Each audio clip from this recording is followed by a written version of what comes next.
To recalibrate your steering angle sensor, we're going to start by connecting your scan device into your vehicle via OBD2 port. We're going to start at the main menu. This menu can be accessed by clicking on the menu button right on the front panel of your device.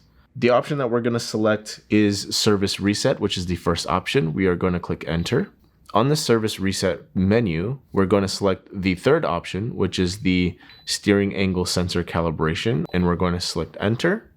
We're going to confirm that this is the correct adjustment that we are going to be performing and click Enter. This next screen will give you the proper procedure in order to perform the adjustment correctly. So once you follow the correct steps, we're going to go ahead and confirm by selecting the next button. It's performing the adjustment, and you will next get a window informing you that the adjustment has been completed. You are free to exit.